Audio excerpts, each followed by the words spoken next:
Good morning, Miss William Mary and all my friends. Praise and graduate, we offer the presence of God Almighty so that we can gather in this room in good healthy to follow the presentation from Luke 6. Well, before the continue this presentation, let us pray first. I will let the prayer with the Catholic. Religious procedure for other religions, please adjust. Let let us be silent for a moment to pray. In the name of the Father, and the Son, and the Spirit. Amen. O God, the source of all knowledge and wisdom, we are grateful for the opportunity that you have given this morning so that we can present this place. We ask you for blessing on the presentation, that we will deliver my no action for mine. Smooth are your speech and give us the courage to speak clearly and confidently. O Holy Spirit, accompany us that can all deliver the material. Listen and study this material well quietly, carefully. This presentation can run smoothly, and of course, can be used for us this impact player. O Father, we offer to talk the delivery of Christ our Lord. Amen.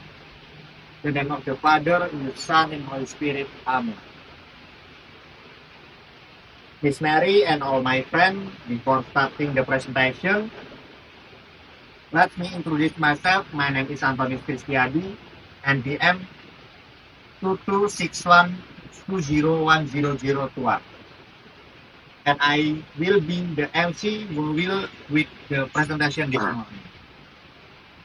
And the theme is that of the presentation this time, Margareta Dwi Septiani, NPM 226120100028. We will the moderator who will with the presentation. And Ardi Pratama, NPM 226120100005. Who will be the notary who will record important points during the presentation. Okay, Miss Mary and my friend, let's to lesson the mode before starting the presentation this morning. We will do ice breaking first. Oke, kali ini saya akan melakukan ice breaking, yaitu tentang tebak kata. Jadi tebak kata itu saya akan memberikan sebuah clue. Jadi clue-nya itu adalah berhitung. 1 itu adalah 4, 2 adalah 3, maka 5 adalah berapa? 4. Oke, banyak yang sudah paham ya. Lalu untuk selanjutnya, to the save time, let's use the offer even to the moderator. To Margareta Dwi Septiani, the time and place, I please. Thank you to the MC who opened the presentation this morning. Good morning, Ms. Wilabadi SPMN and all of my friends. Thank you for your attending the political sociology course this morning. Before that, let me introduce myself. My name is Margareta Dwi Septiana, as the moderator who will guide the presentation today. In our presentation today, we will discuss an interesting topic, that is recruitment politics. Before we get into the discussion, allow me to introduce our speakers today. First speaker is Alexander Aditya Pratama with student ID number 22612017. And the second speaker, Rico Fernanda with student ID number 22612073. According to the agenda, we will go through several sessions. First is opening, and then presentation of material, question and answer session, feedback of material from Ms. Mary, and the last is reading of minutes and closing. I hope we can all be active in this session. For the opening, early has been opened by the MC. Well, let's move on to the next session, which is presentation of material. For the first speaker, Alexander Aditya Pratama, please welcome. Pengertian rekrutmen politik. Salah satu kemungkinan ketika individu dalam masyarakat aktif berpartisipasi politik adalah menduduki jabatan-jabatan di pemerintahan, baik jabatan administrasi maupun jabatan politik. Kenyataan menunjukkan bahwa proses rekrutmen politik ini sifatnya sangat terbatas. Karena itu, rekrutmen politik sering dikenal sebagai proses elitis daripada proses populis. Hal demikian itu tentunya berbeda dengan sosialisasi politik ataupun partisipasi politik yang cenderung berproses luas dan populis. Alasan mengapa rekrutmen politik dikenal sebagai proses elitis. Yang pertama, proses penentuan siapa orang-orang yang akan menjalankan kekuasaan politik biasanya dilakukan sekelompok orang yang telah menduduki jabatan kekuasaan sebelumnya. Yang kedua, proporsi orang-orang yang ditentukan untuk direkrut cenderung berasal dari kelompok minoritas dalam masyarakat atas keseluruhan penduduk, bahkan dari kelas yang sama. Yang selanjutnya adalah teori elit. Vilfredo Pareto, tahun 1939. Seperti ditafsirkan SP Pharma, percaya bahwa dalam setiap masyarakat terdapat orang-orang atau individu-individu terbaik yang diperlukan kehadirannya pada kekuasaan sosial dan politik yang penuh. Pareto juga mengemukakan berbagai jenis pergantian antar elit, yaitu pergantian di antara kelompok-kelompok elit yang memerintah itu sendiri dan di antara elit dengan penduduk lainnya. Yang selanjutnya adalah sumber daya politik. Charles F. Andren mengidentifikasi 5 sumber daya politik yang penting bagi individu untuk memperoleh kekuasaan. Yang pertama sumber daya fisik, yang kedua sumber daya ekonomi, yang ketiga sumber daya normatif, keempat sumber daya personal, dan kelima sumber daya keahlian. Terima kasih. Definisi rekrutmen politik. Rekrutmen politik ini dapat bersifat yaitu top down, bottom up, dan campuran. Yang pertama adalah top down, artinya rekrutmen politik yang berasal dari atas atau orang-orang yang sedang menjabat. Sifat ini misalnya adalah penunjukan pribadi dan seleksi pengangkatan. Yang kedua adalah bottom up, yang artinya proses rekrutmen politik yang berasal dari masyarakat bawah seperti proses mendaftarkan diri dari individu untuk menduduki suatu jabatan. Contoh sifat ini adalah individu-individu melamar kepada partai politik untuk melaju sebagai kandidat anggota legislatif maupun calon kepala daerah. Yang ketiga adalah bersifat campuran, yakni proses seleksi tahap pertama dilaksanakan tingkat atas. Kemudian proses selanjutnya diserahkan ke masyarakat, bahwa begitu pula sebaliknya. Proses rekrutmen politik ini biasanya terdapat pada proses pemilu, baik yaitu pemilu legislatif maupun eksekutif. Yang selanjutnya adalah bentuk dan pola rekrutmen politik. Harper B. Asser pada 1984 menyatakan bahwa konvensi biasanya selalu dikaitkan dengan kegiatan yang memiliki sejumlah fungsi, terutama yang menyangkut yang pertama itu adalah nominasi calon presiden dan wakil presiden. Jadi Harper B. Asser ini menyatakan konvensinya saja. Yang pertama itu adalah nominasi calon presiden dan wakil presiden, yaitu salah satu fungsi utama dari konvensi politik adalah untuk memilih calon presiden dan wakil presiden dari partai politik tertentu. Yang selanjutnya adalah pembentukan sebuah platform. Konvensi juga berfungsi untuk merumuskan platform partai, yaitu serangkaian kebijaksanaan dan prinsip yang diusung oleh partai dalam pemilihan umum. Platform ini mencakup isu-isu penting yang menjadi fokus partai, mencerminkan posisi mereka terhadap berbagai masalah sosial, ekonomi, dan politik. Dengan adanya platform yang jelas, partai dapat menyampaikan visi dan misi mereka kepada pemilih serta membedakan diri dari partai lain. Yang terakhir adalah pengaturan pembentukan kepanitiaan nasional, yaitu konvensi juga berperan dalam mengatur pembentukan kepanitiaan nasional yang akan bertanggung jawab atas berbagai aspek kampanye, termasuk penggalangan dana, strategi komunikasi, dan mobilisasi pemilihan. Yang selanjutnya adalah rekrutmen politik melalui pemilu. Rekrutmen politik melalui pemilu umum atau pemilihan sudah lazim dilaksanakan di hampir semua negara, khususnya negara-negara demokratik. Hanya saja yang membedakan satu sama lain terletak pada mekanisme dan masa jabatannya. Yang terakhir itu adalah kesimpulan. Kesimpulan dari materi ini adalah rekrutmen politik adalah proses penting dalam sistem politik yang menentukan siapa yang memegang kekuasaan proses ini. Seringkali bersifat elitis dan dipengaruhi oleh berbagai faktor, termasuk sumber daya politik dan dimiliki individu. Melalui pemilu dan konvensi, individu dapat terlibat dalam proses politik, baik sebagai pemilih maupun sebagai calon pemimpin. Oke, seperti itu saja presentasi dari kelompok 6. Terima kasih. Okay, thank you to the speaker for the extraordinary presentation of material. Let's give a round of applause. Okay, let's move on to the next session, which is question and answer session. For audience who want to ask question, please raise your hand and mention your NPM. While waiting for the speaker to prepare the answer, let's do some ice breaking. To MC, please welcome. While waiting for the speakers and fin answer to your question, let's do ice breaking first. Oke, jadi kali ini saya akan melakukan ice breaking. Ice breakingnya yaitu tentang tebak-tebakan. Jadi tebak-tebakannya itu adalah apa yang tinggal di Arab, lahir di Arab, tapi nggak bisa pakai bahasa Arab. Coba apa? Yang lain bisa nebak.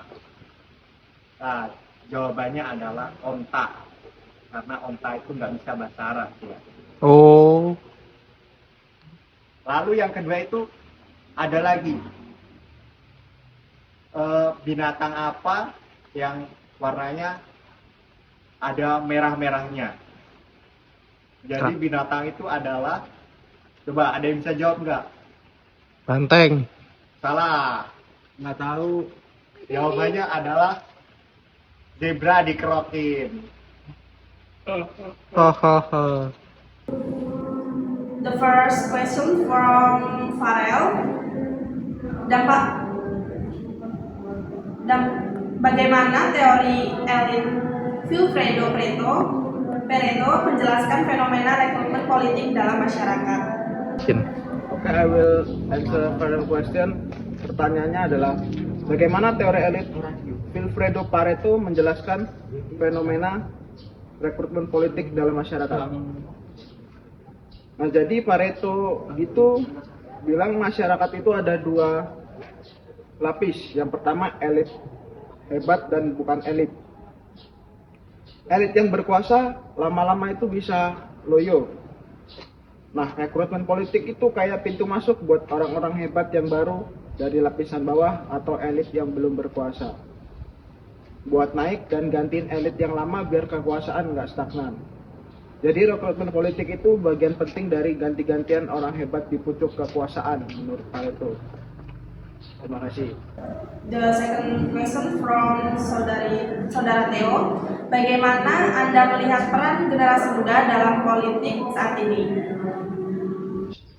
Oke, next question from Theo. Bagaimana Anda melihat peran generasi muda dalam politik saat ini? Generasi muda memiliki peran yang sangat penting dalam politik ini. Mereka membawa perspektif segar, semangat inovasi dan keberanian untuk menantang status quo dengan akses luas ke teknologi dan media sosial. Generasi muda mampu menyuarakan opini mereka, mengorganisasi gerakan, dan memobilisasi dukungan dengan cara yang belum pernah terjadi sebelumnya. Oke, terima kasih. And the last question from saudari Evi. Bagaimana praktik politik uang dan pelanggaran netralis ASN dalam Pilkada serentak 2024 di Lampung dapat mempengaruhi kualitas rekrutmen politik melalui pemilu. Sertakan pendapat para pemateri mengenai dampaknya terhadap kepercayaan publik dan legitimasi hasil pemilu.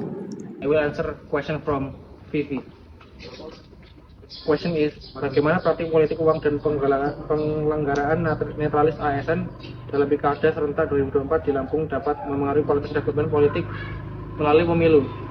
Sertakan pendapat Anda mengenai dampak terhadap kepercayaan publik dan legitimasi hasil pemilu. Jadi, intinya praktik politik uang dan pelanggaran netralis ASN dalam pilkada serentak 2024 di Lampung itu berdampak signifikan negatif terhadap kualitas ekonomi politik. Calon pemimpin terpilih bukan berdasarkan kapasitas tetapi karena kekuatan modal dan dukungan birokrasi. Hal ini menciptakan politik transaksional, melemahkan meritokrasi dan mengurangi ruang bagi calon kandidat yang berkualitas. Akibatnya kepercayaan publik terhadap proses pemilu menurun karena dianggap tidak adil. Sementara legitimasi hasil pemilu diragukan baik secara moral maupun sosial. Jika terus dibiarkan, kondisi ini dapat merusak integrasi demokrasi dan memperkuat apatisme politik di masyarakat. Thank you, Ms. Mary, for the feedback of the material has been given. Next is reading session of minutes from Adi Pratama, please. Good afternoon, Miss Mary and all my friends. This time I will read the Rasul of Netherlandsy Group 6, Chapter 8. Judul materi, rekrutmen politik. Materi title, rekrutmen politik. Jam kuliah sosiologi politik, lesson house political sociology. Tulis Adi Pratama, 26120100005. MC Agnes Kristiadi, 26120100021. Moderator Margareta Dwi Septiana, 26120100028. Pemateri or speaker 1 Rico Fernanda, 261010033. Speaker 2 Alexander Aditya Pranata, 26120100018. Person tidak hadir adalah 8 mahasiswa tidak hadir pada presentasi hari ini. Participants who did not attend. 8 students were absent from today's presentation. Ramadhania Allah Akbar, 26120100036. Timotius Tendra Saputra, 261201058. Jakobus Kendit Malau, 26120100440. Stefan Doni Setiawan, 261201038. Juvenalio Idianto, 261201011. Karen Kali Nia Saputri, 261201009. Teresia Monica Maharani, 261201032. Stefanus Dio Ferdianto, 261201031. Dibuka oleh MC pukul 10:07 waktu Indonesia bagian Barat. Opened by MC at 7 minutes past 10 in the morning. Doa dimulai pukul 10:08 waktu Indonesia bagian Barat. Prayer begins at 8 minutes past 10 in the morning. Pemecah suasana pertama pada pukul 10:35 waktu Indonesia bagian Barat. As briefing first at 35 minutes past 10 in the morning. Diserahkan pada moderator pukul 10:38 waktu Indonesia bagian Barat. Handed over the moderator at 38 minutes past 10 in the morning. Presentasi dimulai pada pukul 10:39 waktu Indonesia bagian Barat. The presentation start 39 minutes past 10 in the morning. Presentasi pertama dibacakan oleh pemateri Alexander Aditya Pranata pada pukul 10:40 waktu Indonesia bagian Barat. The presentation was read by speaker Alexander Aditya Pranata at 40 minutes past 10 in the morning. Presentasi kedua dibacakan oleh pemateri Rico Fernanda pada pukul 10:49 waktu Indonesia bagian Barat. The second presentation was read by speaker Rico Fernanda 49 minutes past 10 in the morning. Diserahkan kembali pada moderator pukul 10 waktu Indonesia 10:58 waktu Indonesia bagian Barat. Handed back to the moderator at 5:58 minutes past 10 in the morning. Sesi tanya jawab pukul 11 waktu Indonesia bagian Barat. Question and answer session at actually 11 o'clock in the morning. Pemecah suasana kedua pada pukul 11:03 waktu Indonesia bagian Barat. Ice breaking second at 3 minutes past 10:11 in the morning.